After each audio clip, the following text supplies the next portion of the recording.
సచివాలయంలో ప్రభుత్వ ప్రధాన కార్యదర్శి రామకృష్ణరావు ఆయిల్ మార్కెటింగ్ కంపెనీల ప్రతినిధులు అలాగే సివిల్ సప్లై విభాగం అధికారులతో కూడా సమీక్ష సమావేశం నిర్వహించారు. రాష్ట్ర వ్యాప్తంగా ఎల్పీజీ గ్యాస్ సరఫరా, నిల్వలు అలాగే రవాణా వ్యవస్థ, భవిష్యత్ అవసరాలు వంటి అంశాలపై సమగ్రంగా చర్చిస్తున్నారు. రాష్ట్రంలో గృహ వినియోగదారులకు ఎల్పీజీ గ్యాస్ సిలిండర్ల పంపిణీలో ఇబ్బంది లేకుండా తగు చర్యలు తీసుకోవాలని చెప్పేసి ఆదేశించారు. రోజువారీ సమీక్ష, బ్లాక్ మార్కెటింగ్ లేకుండా చర్యలు తీసుకోవాలని అలాగే డిస్ట్రిబ్యూటర్లు, ఏజెన్సీల దగ్గర పోలీస్ నిఘా ఉండేలా తగు చర్యలు తీసుకోవాలని సూచించారు.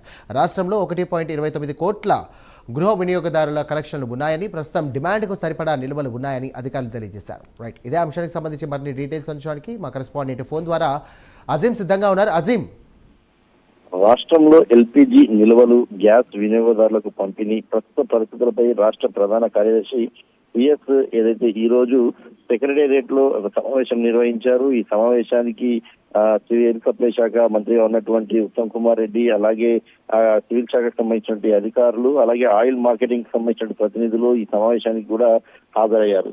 సో వీరందరూ కూడా అంటే ఈ సమావేశంలో ప్రధానంగా కూడా ప్రస్తుతం రాష్ట్రంలో గ్యాస్ సంబంధించినటువంటి నిల్వలు ఉన్నాయని చెప్పి కూడా ఏదైతే ప్రస్తుతం అయితే ఈ సమావేశంలో ఏదైతే మాట్లాడుకోవడం కూడా జరిగింది. సో మొత్తం చూసినట్టయితే రాష్ట్రంలో 1.29 కోట్ల గృహ వినియోగదారుల కలెక్షన్లు ఉన్నాయని చెప్పి, ప్రస్తుత డిమాండ్ కు సరిపడా నిల్వలు కూడా ఉన్నాయని చెప్పి ఏదైతే అధికారులు కూడా ఏదైతే సిఎస్ కి అలాగే మంత్రి ఉత్తమ్ కుమార్ రెడ్డి కూడా తెలిపారు. ఇక ఆసుపత్రులలో అలాగే ప్రభుత్వ హాస్టళ్లకు సంబంధించినటువంటి డిస్కషన్ కూడా జరిగింది. ప్రభుత్వ హాస్టళ్లకు సంబంధించి గ్యాస్ నిల్వలు ఏ మేరకు ఉన్నాయి, సో సరఫరా ఎన్ని రోజులకు వస్తుంది అనే ఒక ప్రశ్న కూడా ఏదైతే అటు అధికారులకు ఏదైతే సిఎస్ మంత్రి ఉత్తమ్ కుమార్ రెడ్డి కూడా ఏదైతే అడగడం జరిగింది. ఈ మేరకు ప్రభుత్వ హాస్టళ్లకు కూడా ఏదైతే డిమాండ్ మేరకు ఎల్పీజీ గ్యాస్ సిలిండర్లు సరఫరా చేస్తున్నామని అధికారులు పేర్కొన్నారు. ఇక గృహ వినియోగానికి సంబంధించి కూడా ఎల్పీజీ సిలిండర్ల సరఫరా విషయంలో ఎలాంటి ఆందోళన చెందాల్సిన అవసరం లేదని చెప్పి కూడా ఆయిల్ కంపెనీకి సంబంధించిన ప్రతినిధులు, శాఖ అధికారులు అయితే పేర్కొన్నారు. మొత్తం రాష్ట్ర వ్యాప్తంగా చూసుకున్నట్టయితే 810 డిస్ట్రిబ్యూటర్ కేంద్రాలు ఏదైతే ఎల్పీజీ గ్యాస్ సిలిండర్లు సరఫరా చేస్తున్నాయని చెప్పి కూడా వారు చాలా స్పష్టంగా తెలియజేశారు. సో వినియోగదారులకు సకాలంలో డెలివరీ జరిగేలా ఆయిల్ మార్కెటింగ్ కంపెనీ చర్యలు తీసుకోవాలని సిఎస్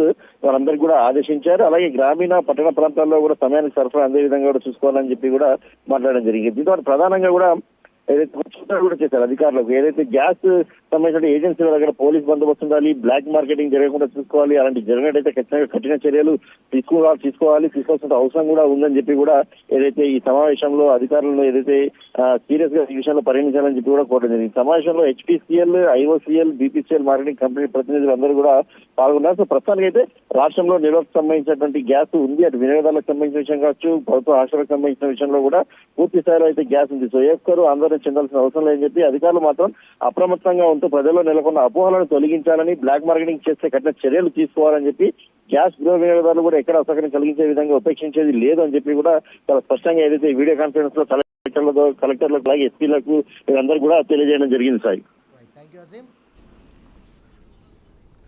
థ్యాంక్ యూ అజీం.